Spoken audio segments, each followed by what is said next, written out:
నియోజకవర్గాల పునర్విభజన రేపు 2026లో జరగబోతోంది. అయితే ఈ నియోజకవర్గాల పునర్విభజన అనేది కొన్ని రాష్ట్రాల్లో టెన్షన్ పుట్టిస్తుందా? ప్రధానంగా అంటే ఎప్పుడు నియోజకవర్గాల పునర్విభజన జరిగినప్పుడు అన్ని రాష్ట్రాల్లోనూ సీట్లు పెరుగుతాయని గ్యారంటీ లేదు. అలాగే తగ్గే అవకాశం కూడా ఉంది అనేది గత గణాంకాలు చెప్తున్నాయి అనేది. ఒకప్పట్లో గతంలో చూసుకుంటే ఒక్కొక్క సందర్భంలో 5 ఏళ్ళకోసారి జరిగే ఈ పునర్విభజన టైంలో పెరుగుతాయి కూడా తగ్గుతాయి అనేది ఆ నేపథ్యంలోనే తమిళనాడులో తగ్గే అవకాశం ఉంది అని చెప్పి అక్కడ నేతలు మాట్లాడుతున్నారు. తెలంగాణలో కూడా తాజాగా కేటీఆర్ కూడా చెప్పారు. జనాభా ప్రాతిపదికన జనాభా లెక్కల ఆధారంగా చూస్తారా, ఇంకో విధంగా చూస్తారని. దీనికి సంబంధించి అమిత్ షా కూడా నిన్న తమిళనాడులో క్లారిటీ ఇచ్చారు. పార్లమెంట్ నియోజకవర్గాలు అయితే ఎట్టి పరిస్థితుల్లో తమిళనాడులో తగ్గే అవకాశం లేదు అనేది. అసలు ఏం జరగబోతుంది? నిజంగా ఈ డీలిమిటేషన్ వల్ల రాజకీయంగా కొన్ని రాష్ట్రాలకి దెబ్బ తప్పదా? లేదు అంటే పునర్విభజన జరిగితే కనుక ఆంధ్రప్రదేశ్కి అయితే పెరుగుతుంది 50 నియోజకవర్గాలు అనేది. కానీ మిగిలిన రాష్ట్రాల పరిస్థితి ఏంటి,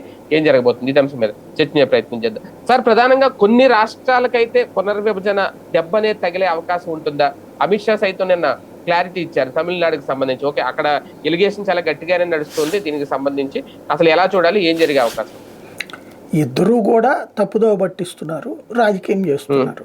ఒకటి, నియోజకవర్గాల పునర్విభజనలో సీట్లు తగ్గుతుంది అనేది భ్రమ.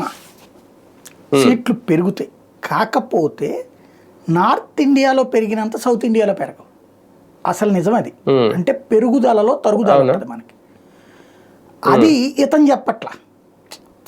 ఇతను చెప్పాల్సింది మాకు 39 నుంచి 31 కానీ వేరే మాటలు మాట్లాడుతున్నాడు. 39 నుంచి 50కి పోతాయి అతనికి తమిళనాడు. కానీ అదే మీకు ఉత్తరప్రదేశ్ లాంటి చోట్ల 80 నుంచి 120, 130, 140 పోతాయి. బీహార్ లాంటి చోట్ల ఇప్పుడు 44 అట్లాగా ఉన్నటువంటి దగ్గర నుంచి 50, 60 పోతాయి. అది తేడా. అంటే వాళ్ళకి పెరిగే సంఖ్యతో పోల్చుకుంటే మనకి తగ్గిపోతాయి. పెరుగుదలలో తగ్గుదల ఉంటుంది. దానివల్ల ఏంటంటే దక్షిణాదికి వివక్ష కాదు, దక్షిణాది మీద ఇంట్రెస్ట్ తగ్గుతుంది. ఎక్కడ బలం సంపాదిస్తుంటే అక్కడే కదా. ఫర్ ఎగ్జాంపుల్ ఇప్పుడు ఇవాళ ఉంది, మొన్నటిసారి ఎందుకు జేడీఎస్తో కానీ తెలుగుదేశంతో కానీ చివరి నిమిషంలో పొత్తు పెట్టుకున్నారు వీళ్ళు. జేడీయూతో అంటే కలిసినే ఉన్నారు అంతకుముందు. చివరిలో కర్ణాటకలో జేడీఎస్తోనూ తెలుగుదేశం పడితే ఇక్కడ ఎందుకు పొత్తు పెట్టుకున్నారు? నెక్ టు నెక్ సిచ్యుయేషన్ వస్తుందని గ్రహించారు కాబట్టి. అదే ఇప్పుడు ఫర్ ఎగ్జాంపుల్ ఇప్పుడున్న అంచనా ప్రకారం దాదాపుగా 850, 900 సీట్లు అవుతాయట. 890, 900 అవుతాయట. ఒక 800 వేసుకుందాం ఫర్ ఎగ్జాంపుల్. ఇప్పుడు ఉన్నటువంటి 540 నుంచి 800కి వెళ్ళినప్పుడు 200 సీట్లు అటు పెరిగి 100 సీట్లు ఇటు పెరిగినాయి అనుకోండి దక్షిణాది వైపు, తేడా వచ్చేస్తుందిగా అప్పుడు. ఇప్పుడు కాబట్టి అది సమస్య. అంటే పెరుగుదలలో తరుగుదల ఉంటుంది అని మనం మాట్లాడాలి. అనేది ఏంటి? జనాభా లెక్కల ప్రాతిపదికన అన్నట్టు. ఎస్, ఒక ప్రాతిపదిక కావాలి కదా. ఓటర్లని 10 లక్షల మంది లెక్కనేసుకోండి, 1400 సీట్లు కావాలి. యాక్చువల్గా మనకి ఇప్పుడున్న లెక్క ఏంటంటే 90 కోట్ల మంది ఓటర్లు ఉన్నారు. 90 కోట్ల మంది.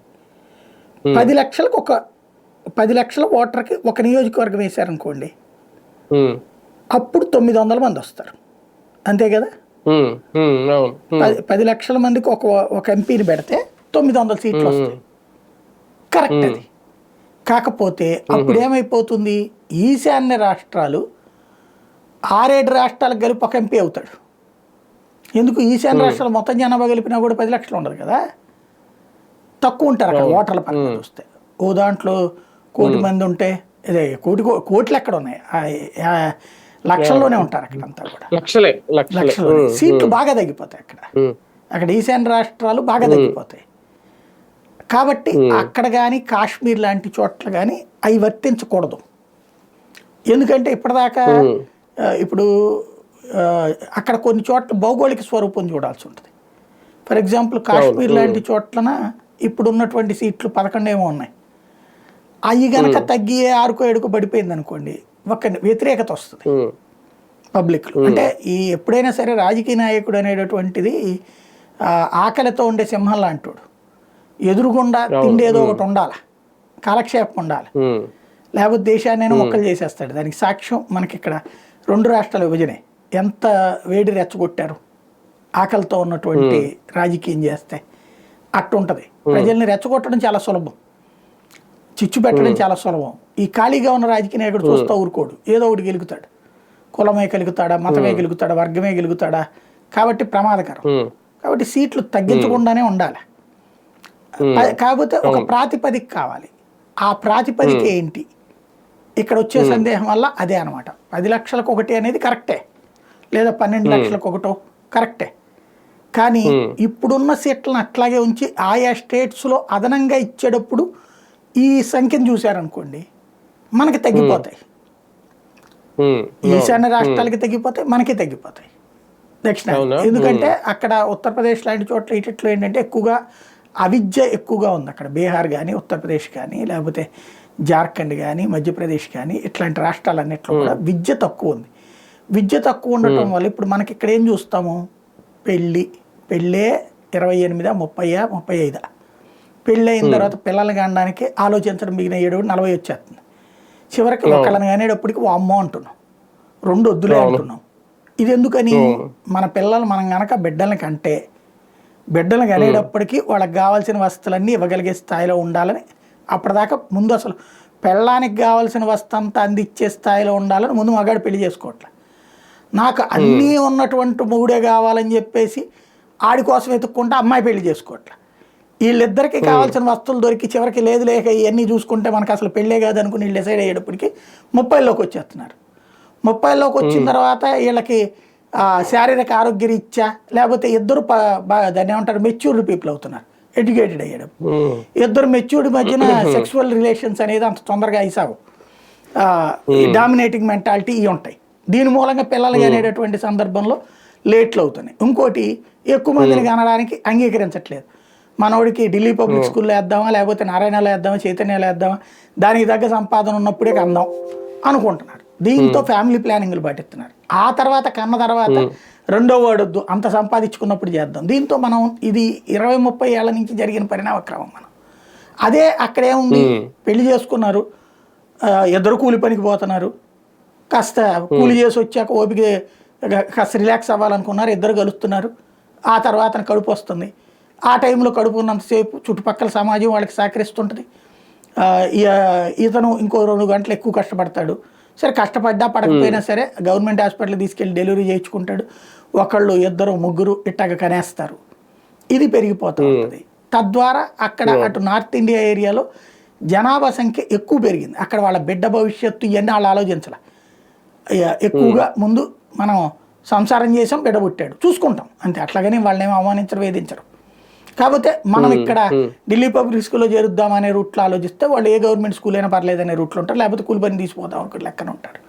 కాబట్టి అట్లా సంఖ్య పెరిగిపోయింది. ఈ సంఖ్య గత 20 ఏళ్లలో మనలో మెచ్యూరిటీ లెవెల్స్ పెరిగిపోయి సంఖ్య తగ్గిపోయింది.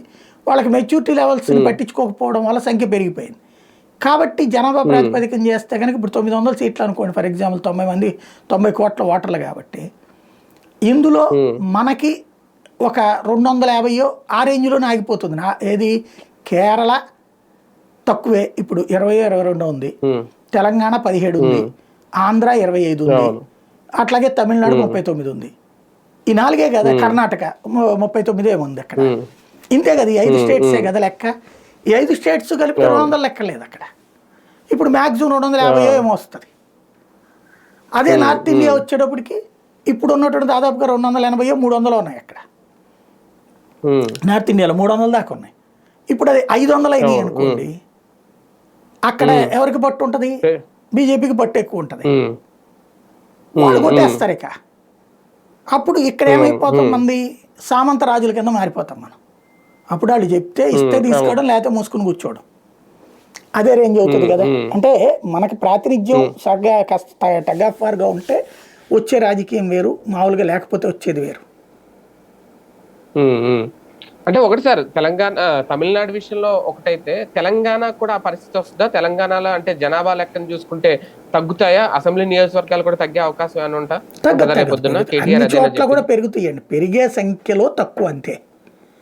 పెరిగే సంఖ్యలో తక్కువ తప్పించి ఇంకా తెలంగాణలో కాస్త ఎక్కువ పెరగచ్చు. ఎందుకంటే మనోళ్ళు కూడా అడిగి వెళ్ళి అక్కడ ఓట్లు ఉన్నాయి కదా, 2 ఓట్లు ఉన్నాయి మనోళ్ళకి, ఇక్కడ ఒకటి అక్కడ ఒకటి.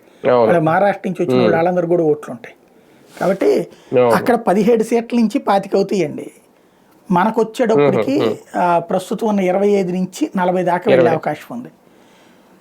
అట్లాగే అసెంబ్లీ సీట్లు మనకి ఇప్పుడు 175 ఉన్నాయి కదా, 225 దాకా అవుతాయి.